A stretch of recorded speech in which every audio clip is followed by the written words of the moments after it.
Panasonic Awards ini, Panasonic itu melakukan pitching dengan semua TV di Indonesia.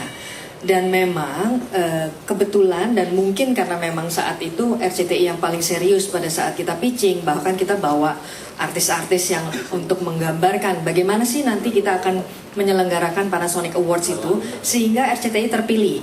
Sehingga saat ini pun adalah RCTI adalah under contract, jadi ada kerjasama dengan Panasonic untuk menyelenggarakan Panasonic Awards. Setelah kontrak dengan Panasonic selesai, Panasonic pasti akan melakukan proses yang sama, yaitu pitching dengan TV-TV yang ada. Nah, ini saya meskipun mewakili RCTI, saya juga mewakili Panasonic untuk menyampaikan supaya semua TV-TV yang terlibat mau lebih serius gitu ya Pak Wendy ya, ke depan pada saat nanti ada pitching untuk Panasonic Awards berikutnya. Dan semoga memang ada suara-suara yang agak-agak negatif yang tadi Mas Helmi sudah sampaikan pelan-pelan bisa berkurang, karena secara proses pemilihan dan lain-lain itu tidak ada hubungannya sama RCTI sama sekali, bahwa kami hanyalah penyelenggara untuk malam puncak. Segala macam proses dan pihak yang ditunjuk oleh Panasonic pure ditunjuk oleh Panasonic atas dasar fairness dan memang netralitas. Tidak ada atas kepentingan apa-apa sama sekali.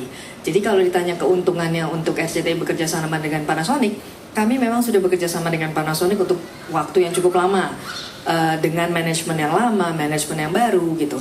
Keuntungannya buat kami ini kebetulan dipercaya untuk menyelenggarakan program di mana Panasonic memberikan penghargaan kepada program TV dan insan pertelevisian seluruh TV yang ada. Kalau mungkin teman-teman lihat ada TV-TV yang memberikan penghargaan untuk program-programnya mereka, artis-artis yang memang ikut di program mereka. Tapi kalau Panasonic ini memberikan penghargaan ke seluruh.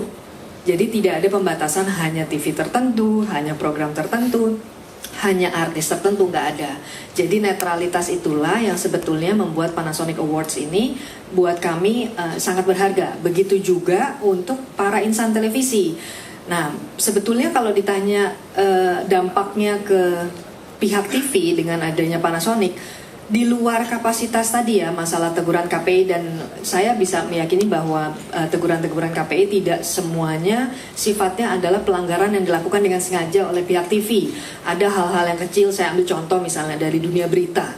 Pada saat kita ngerasain yang namanya bom Sarinah, di kacamata orang banyak, pasti sedetail mungkin berita itu akan lebih baik buat kita.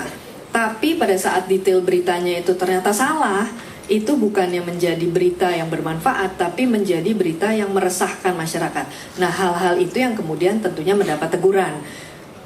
Supaya paham juga gitu ya, paham prinsip soal teguran KPI, bukannya Panasonic maupun core team tadi mengignore. Sama sekali tidak pastinya, tapi karena tadi ada ketentuan-ketentuan tertentu kenapa program masuk ke nominasi dan kenapa tidak masuk. Dan apakah RCTI ke depan masih akan bekerja sama atau tidak. Selama masih dalam kontrak dengan RCTI tentunya akan kita lakukan, tapi pada saat kontrak itu sudah selesai akan kembali ke Panasonic untuk menentukan kembali TV mana yang dipercaya sebagai penyelenggara. Terus kalau menambahkan sedikit tadi yang Pak Wendy bilang mengenai program-program TV juga ya Pak. Memang kalau zaman dahulu Mas Helmi apalagi paham sekali gitu bahwa program-program dulu memang karena dulu-dulu kan TV juga baru mulai, sehingga biasanya lebih mudah untuk membeli program dari luar dibandingkan memproduksi program itu sendiri. Semakin kesini semakin kita itu melebarkan produksi Indonesia. Tentunya harapannya itu akan lebih baik untuk penonton Indonesia juga. Tapi sama plus minus bahwa yang dianggap baik pun tentunya tidak luput dari kesalahan-kesalahan yang tidak disengaja tadi. Sehingga itulah fungsi KPI juga yang kembali memberikan inputnya ke Panasonic gitu. Baik.